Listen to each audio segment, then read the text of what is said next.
What if one sentence, spoken calmly at a dinner table, could erase your place in a room and quietly redirect your entire future? That night, I thought I was just attending a formal family dinner. Linen so white it felt expensive to touch. Glasses catching light like they mattered. Guests who spoke softly, the way people do when they're used to being obeyed. I sat beside my fiancé, hands folded, back straight. I knew I didn't come from their world, but I believed love counted for something. His father waited until the room had settled. Then he spoke, not loudly, not angrily, like he was stating a fact everyone already understood. He said people like me weren't brought into houses like this, that some people could be helped, maybe fed, maybe kept around, but not welcomed, not introduced as family, not seated at the table as equals. No one moved. Forks stopped halfway to mouths. Conversations vanished. The room didn't rush to defend me, it studied me. I didn't remember the words as much as the stillness. The way no one interrupted. The way silence chose sides. My hands trembled under the tablecloth. My face burned, then went cold. I stared at the pattern in the linen, grounding myself there. My fiancé whispered, "Dad, stop." He didn't look at me when he said it. That told me more than the insult ever could. I stood up slowly. I unhooked my napkin and placed it on the table, smoothing it once. The sound felt too loud in the quiet. I thanked his father for the dinner. I thanked him for the honesty. Then I said something he wasn't expecting. I told him it takes real strength to build something, and even more fear to believe a last name can replace it. A breath went around the table. Not support. Shock. I didn't wait for a response. I turned and walked out. I didn't rush. I didn't run. I passed expensive art, silent staff, and a house designed to remind you who mattered. Outside, my car looked small next to the luxury lineup, but it started immediately. As the mansion shrank in my mirror, my chest tightened, not with shame, but with clarity. Because humiliation hurts, but understanding changes everything. What I didn't know yet was this. The company that man ran was already in trouble, and the deal that could save it was about to land on my desk. Have you ever left a place so quietly that the noise didn't catch up to you until later? That's how the drive home felt. No music, no calls, just the road and the steady hum of tires. My hands stayed calm on the wheel, but my mind kept circling one moment. Not the insult, not the faces, but the pause. The way time seemed to hesitate, like it was waiting to see what I would do next. When I got home, I didn't cry. I set my keys down, kicked off my shoes, and stood in the kitchen longer than necessary. My phone buzzed, then buzzed again. Messages from my fiancé, apologies layered over explanations. I didn't open them. Some conversations don't deserve an immediate answer. At 9:41 p.m., my assistant called.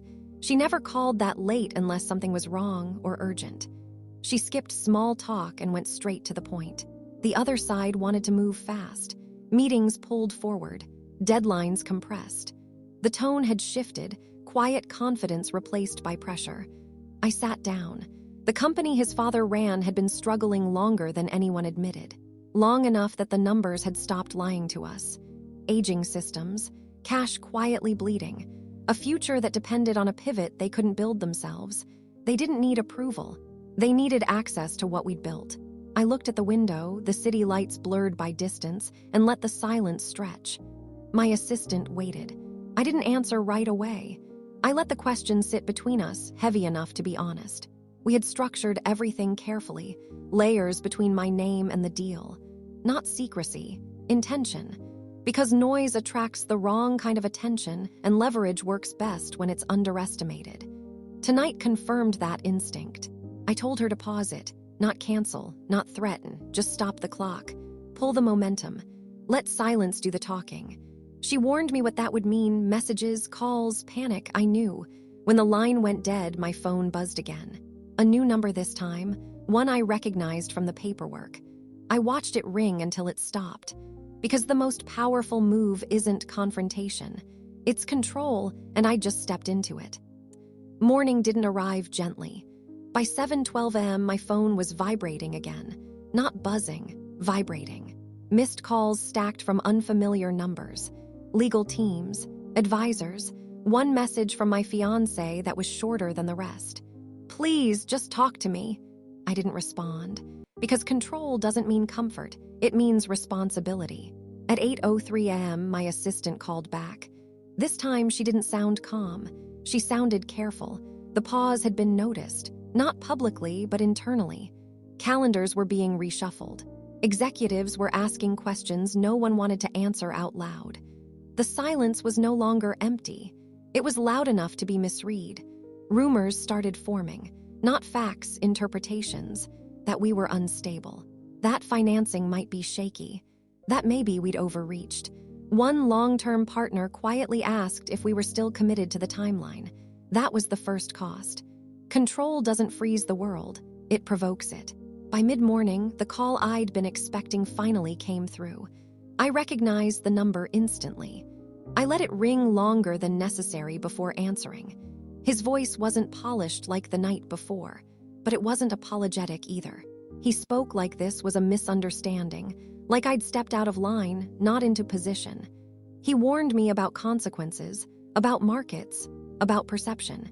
He said hesitation could damage trust. He talked as if momentum still belonged to him, as if I just needed guidance back to the right decision. I listened, because what he really meant was, this wasn't contained anymore. When the call ended, my hands were shaking, not from fear, but from effort. Holding position takes energy, especially when everyone else wants motion. Then my assistant delivered the update that mattered most. The pause had triggered interest, not panic interest. Competitors were circling. Analysts were asking careful questions. Doors I hadn't knocked on yet were opening on their own. The system was reacting. I walked to the window and exhaled slowly. Control wasn't gone, but it wasn't invisible anymore either. And once power is seen, it's tested. Because the next move wouldn't be about silence. It would be about who I chose to protect. What I didn't know yet was that my next decision would force the man who dismissed me to finally see me, and cost him far more than his pride. By early afternoon, pressure stopped being background noise and became weight. Advisors no longer asked if we were moving. They asked how. Partners wanted clarity. Calendars hardened. Silence, once protective, was starting to cost trust. Control was narrowing into a decision. My assistant laid out the options without commentary. Resume talks quietly and stabilize perception. Or redirect publicly enough to signal intent, privately enough to avoid panic. Neither path was clean. Both carried damage. I asked for 10 minutes. In those 10 minutes, I finally opened the messages I'd been avoiding. My fiancé hadn't sent anger. He hadn't sent blame. He sent worry. About his father. About the company. About the people who hadn't spoken at the dinner table but would feel the consequences anyway. That was the cost I hadn't modeled. Power doesn't just apply upward. It spills outward. I closed the messages and stood up. Waiting longer wouldn't reduce harm. It would just blur responsibility. Delay had become a decision in itself. I called my assistant back. We wouldn't resume the deal as it was, and we wouldn't keep waiting. We would move, but on different terms. Not an announcement. Not yet. A signal. Reach out to one alternative partner. Quietly. Not to negotiate, just to confirm interest. Let the market understand that momentum existed elsewhere. That single call would void the exclusivity we'd been granted. The line went quiet. Then she said she understood. When the call ended, my phone rang again. My fiancé this time. I answered. He didn't ask me to stop. He asked me what this would mean. I told him the truth. That whatever happened next, his father wouldn't be the one deciding it. That the company might survive, but not unchanged. And that I wouldn't protect power that had already shown me who it excluded. There was a long pause. Then he said he understood, and I could hear what it cost him to say it. That was the moment I knew there was no version of this where I could walk it back. Because once you choose direction over delay, doors don't just open. They close behind you. By the next morning, the market would feel that shift. And the man who thought silence was still on his side would realize the ground had already moved. The market felt it before the headlines did. By mid-morning, questions stopped being quiet. Analysts asked why exclusivity had dissolved. Partners asked who else was in the room now. The absence of a statement became its own message. Silence, once strategic, had turned legible. Someone had miscalculated. They assumed pressure would make me fold. That concern for optics would pull me back into line. That leverage only worked one way. The first public crack wasn't dramatic. It was procedural. A scheduled briefing disappeared from calendars. A familiar name vanished from an agenda. Small changes, but they traveled fast the way confidence does when it leaves. My phone rang again. Not advisors this time. My fiancé. He didn't accuse me. He didn't plead. He told me his father was furious. Not loud, not reckless, controlled fury.